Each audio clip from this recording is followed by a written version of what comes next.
Shooting your pistols in cold weather can offer a different set of challenges than you might be used to in warm weather environments. The guns get a lot more sticky. The choices of lubrication methods and different types of lubrication used are going to vary a little bit. And so in this video, we're just going to show what we're doing here and having some fun in the winter, doing some shooting, just having a good time, and discuss some of the details on how we keep our stuff running good. They're fun.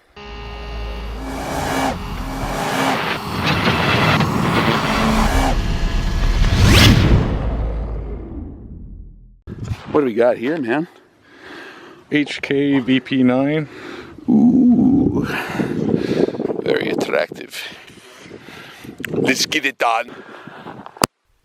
One of the tricks to keeping your weapons running pretty good in the wintertime, when it gets a little bit colder, is that weapon's going to get cold. So light lubrication, whether it be light oil, spread thinly on the weapon is going to help not get it all gummed up with the cold. Cool. Fun God! Fencing. We're checking out the CZ Scorpion Evo 3 S1 with the SB Tactical Foldable arm brace, which I'll brace on my arm like so for support, right? So that my arm makes it more stable. And we're shooting Gorilla. Scary hello point bullets. Okay, let's see what she does. We got our charging handle right over here. So, ready to roll, and we're running, what is that, Chichicon MRO on there. Not a bad little system. Now this Scorpion I've actually kept pretty dry. It's been applied with some accuracy oil, and then that oil has been mostly removed. Unfortunately, the camera here has a microphone that doesn't like very loud sounds, so you're not hearing a lot of the targets getting hit. But if you watch the targets, you're going to see the impacts.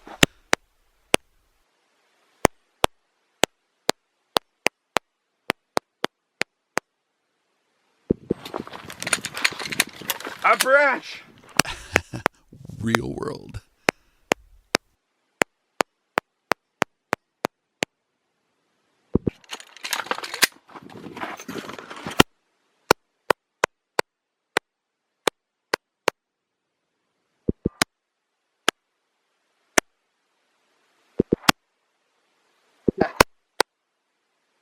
Bing.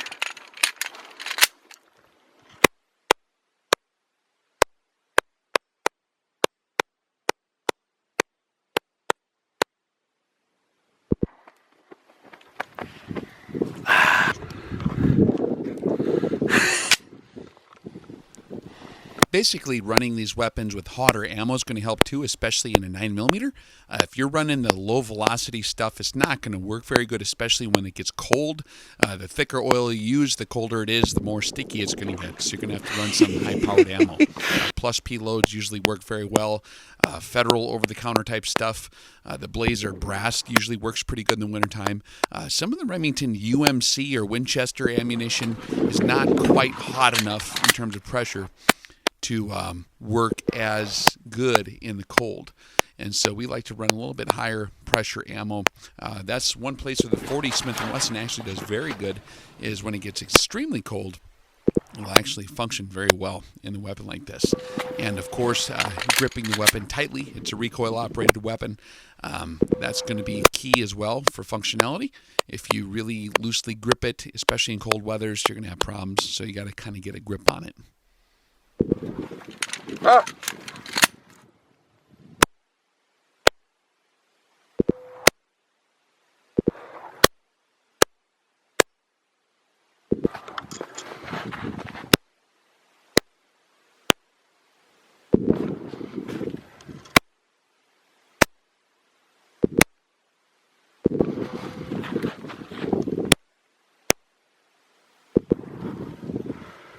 I'm out of ammo.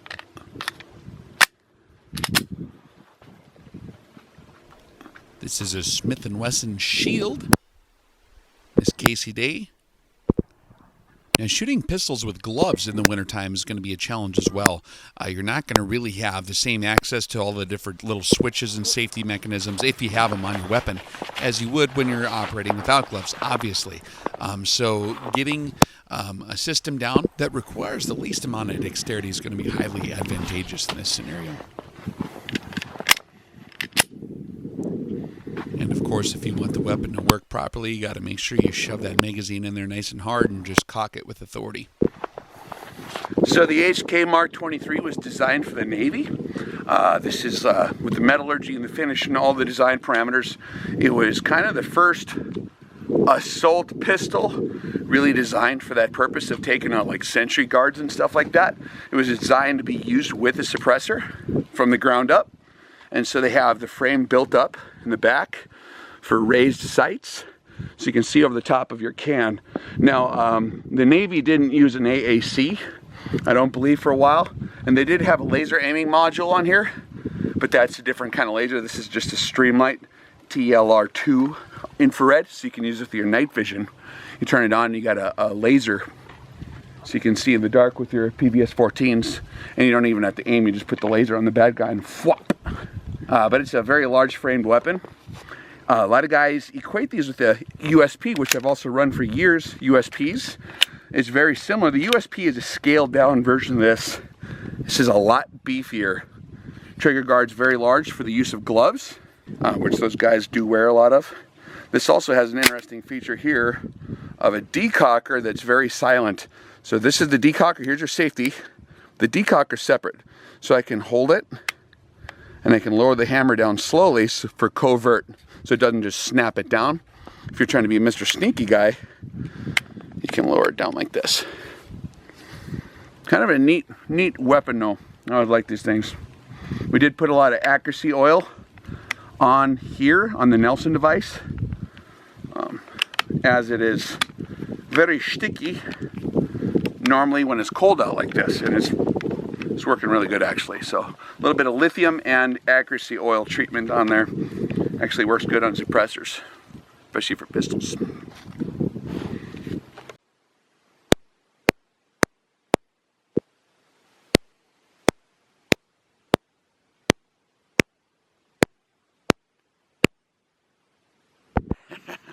What do you think, man?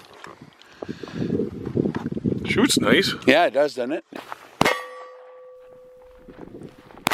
Now, if you're carrying a weapon concealed, the weapon's going to be a lot warmer than the outside ambient temperature, obviously. Particularly if you're holding it with an outside holster, it's going to be a lot cooler, and so you might experience more problems.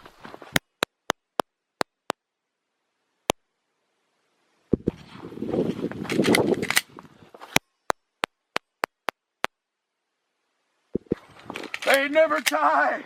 Just doing some reloading drills here. Load a few rounds in each mag and practice switching mags.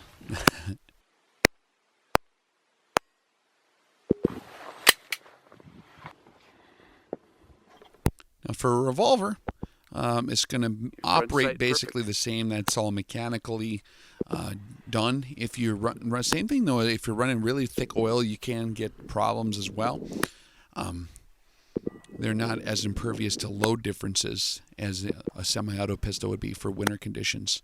You can have a lot more flexibility of ammo in some ways in a revolver. Awesome. You like it? Yeah, that's pretty cool. It's pretty nice, isn't it?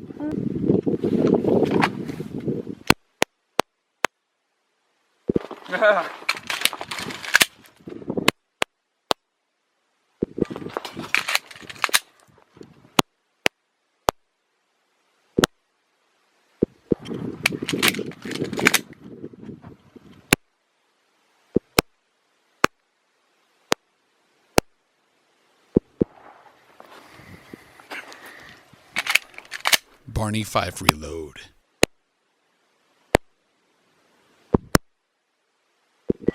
He threw it on the ground. He's crazy. Oh, man. Hey, don't mind.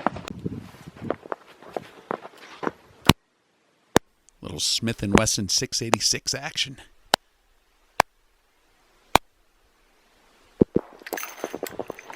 I'm out of ammo. That fast?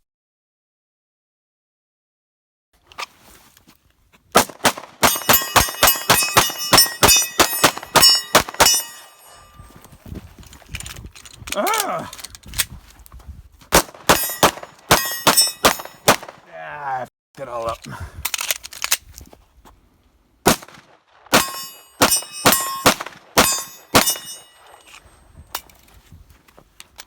We'll run at the target.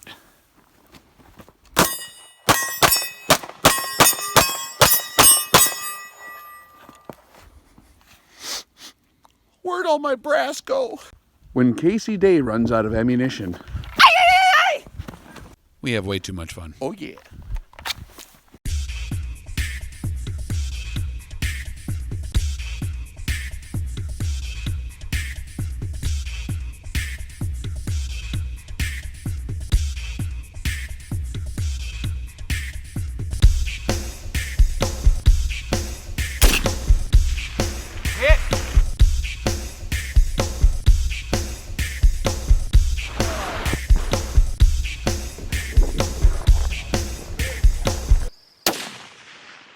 Nice.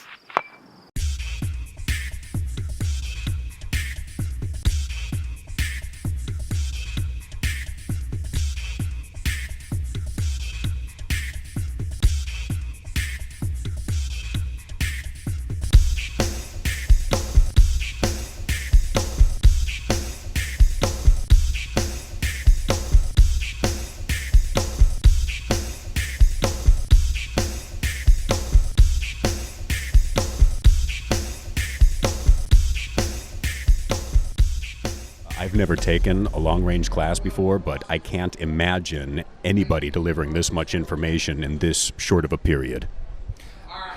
Yeah, it takes a while. After you've been around a while, you kind of accumulate most of this information. Some of it falls by the wayside. Some of it you retain. At least you know it's there, and if you need to use it, you can pull on it. You cannot miss an opportunity to gain knowledge. You cannot. The guys that are going to talk here, there must be 250 years of experience wandering around in the people that you're going to be exposed to. And I'm talking like hard-earned experience. Rex is, of course, an absolute natural.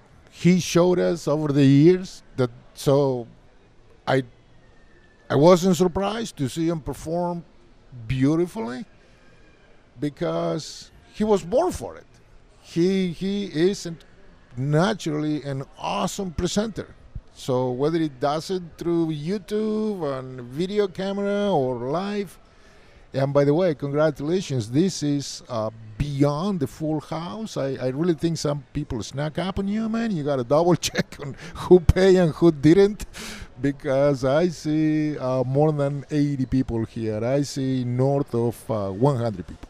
If you have not been studying long range for quite some time, I'm not saying not to come to this class. I'm saying you better put your helmet on. It's gonna go fast. You can't get information like this is gonna happen in this class.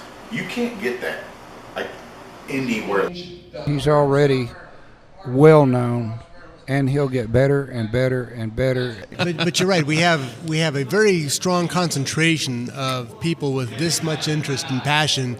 You know, in this one room, everybody's here looking for the best and trying to be the best. And I love it. And that's the secret to success, too, guys, is surrounding yourself with competent, intelligent, and passionate people. Yeah. And you see that a lot in this room because everybody that gathers together here is because of a love for the sport or the craft and the skill and the art and the science. And you, Mr. Rex, you're kicking some butt up there today, man. You're in the zone. I'm getting sweatier and sweatier, Lou. Wait until 4 hours from now. You know, I'm a little scared to get up there. I mean, Rex is such a great speaker in this forum, and I'm thinking, oh man, I'm going to bore these guys to death. But I can tell you one thing I like about these type of forums. When you get guys that admit to being interested in long-range shooting, you're past the guy who swears he can shoot a quarter-inch group with his factory Savage with factory ammo.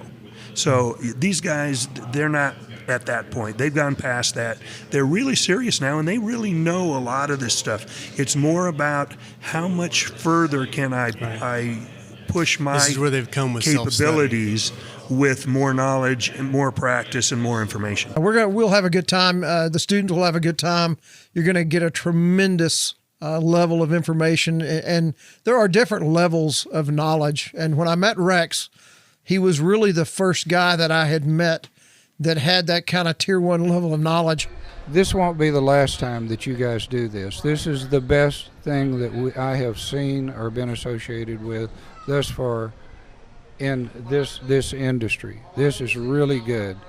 I think that the guys have learned a lot about this on relative to the topics and how to handle it at the next one that they do.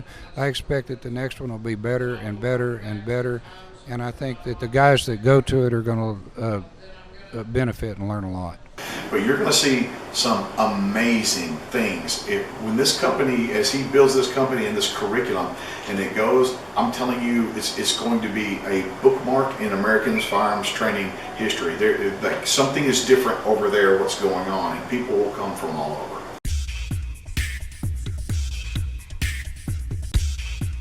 Hey folks, it's Lou McCoy with the Rex Reviews Project, and we are here in Texas. Holy crap, man. Yeah. This has been a lot of fun. I'm here with Jesse and his lovely wife, and what do you guys have to say after the second day? So we get out here, the first thing we did was check out all of our guns and equipment. We want that solid. We learn the fundamentals, make sure that everybody is doing things like correctly and properly, and that way when we start shooting out the longer distances, we don't we don't have to wonder what's all going on out there, And I think that's really cool, because you feel a lot more confident knowing that you're solid. You got a solid foundation when you start engaging things way out there. So.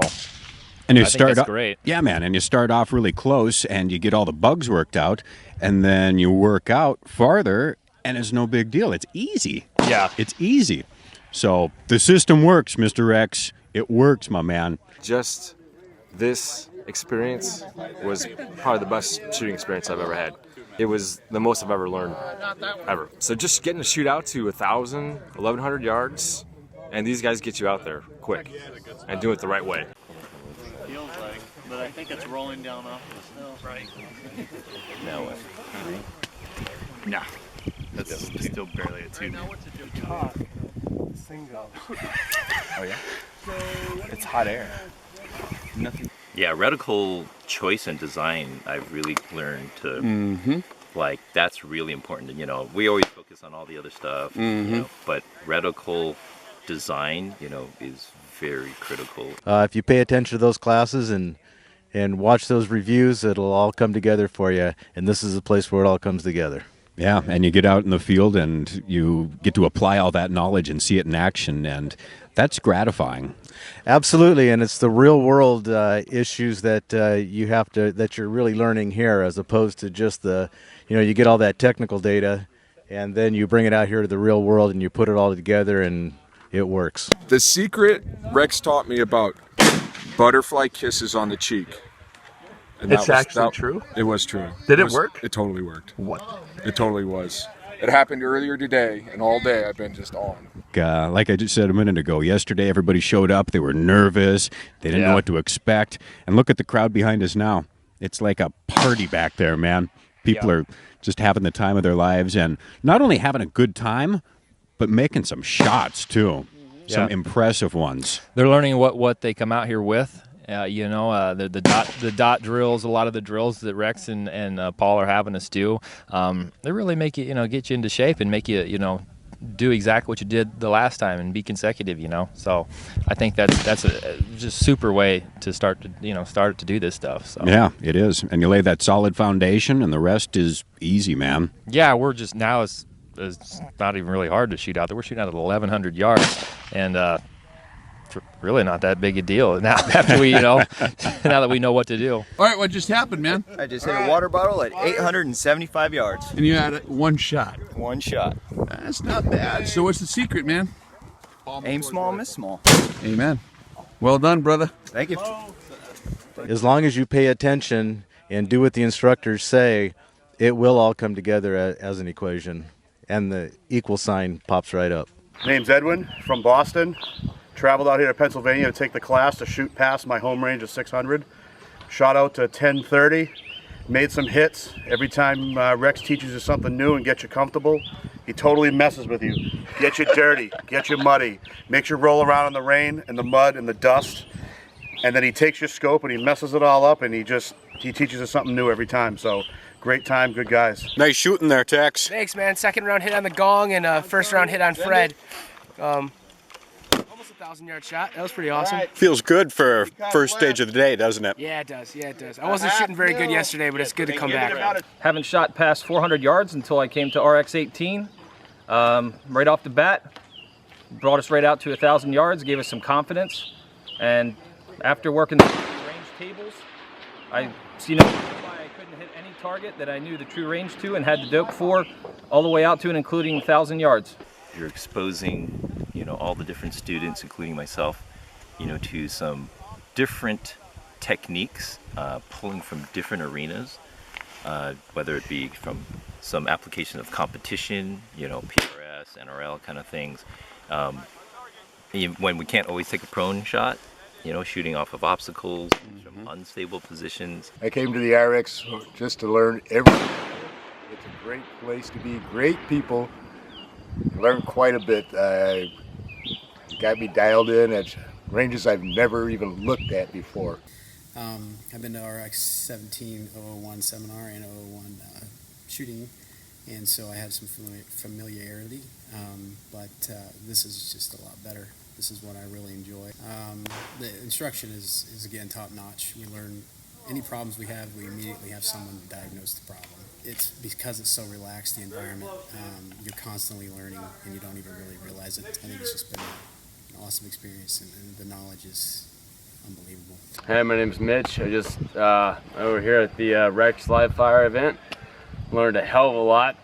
I got my rifle zero for 100 yards yesterday, and within a few hours I was hitting 1,030 yards. And I've never shot past 300 yards in my life. So it's definitely worth the money, definitely worth the trip, the hassle, everything about it's been great. Rex has been great, the crew's been great. Oh, this has been terrific. From my standpoint, we've seen things that we never expected to see. Let me see, we've got one guy, first time ever, at over a mile or whatever, and he's hitting 25, 80. I think everyone got to a mile, didn't they?